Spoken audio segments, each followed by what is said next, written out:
Hello viewers, pleasure to have you back as always. Now for this video, our Angera has set the delightful challenge of reading from a favorite monologue. Not only that, but a monologue from someone we would want to emulate. One that inspires us to be a better person. Now, to the surprise of absolutely no one, I decided to read something from Harper Lee's To Kill a Mockingbird, a book that stuck with me since my childhood. My dad read this book to me when I still wasn't very good at reading, and I practiced some of my first reading on this book. You can see why I'd choose something from this book. I mean, I'd like to think that it's shaped me in some ways, and in particular, the character of Atticus Finch has stuck with me. Before I say anything else, though, and probably spoil the fun for you, I'd like to read the monologue now. Wait.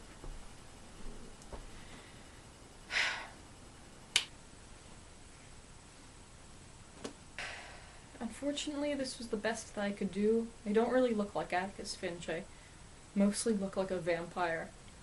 Or like a cartoon representation of a mobster.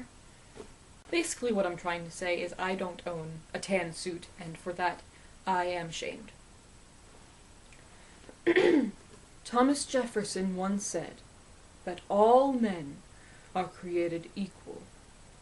A phrase that the Yankees and the distaff side of the executive branch in Washington are fond at hurling at us. There is a tendency, in this year of grace 1935, for certain people to use this phrase out of context, to satisfy all conditions.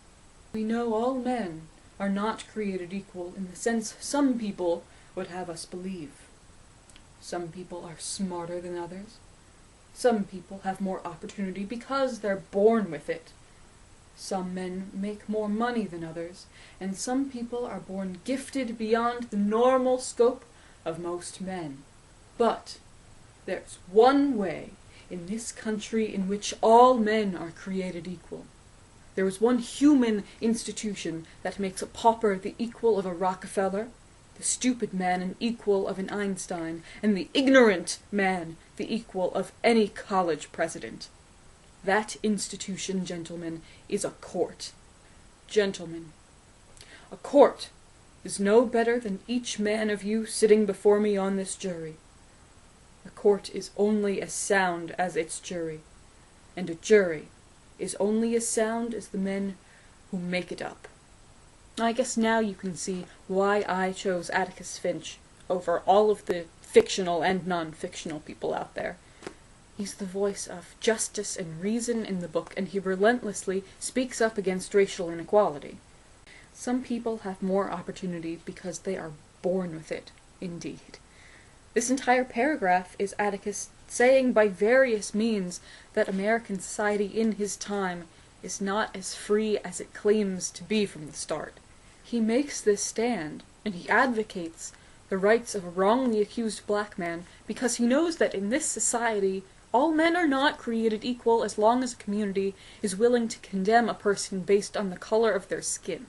But in the domain that he rules, primarily his own character, how he was chosen to conduct himself, and to an extent the courtroom during those fateful hours, he will not permit society's prejudice. There's something to this character I hope to achieve, I guess. I mean, as Atticus says, before I can live with other folks, I've got to live with myself.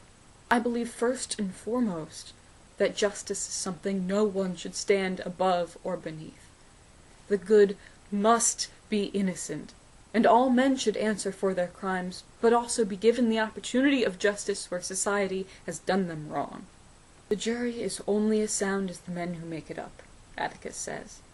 Well, since we are the men, the individuals who make it up, it is upon us. Atticus sought change first where he could, in his family and his field of expertise.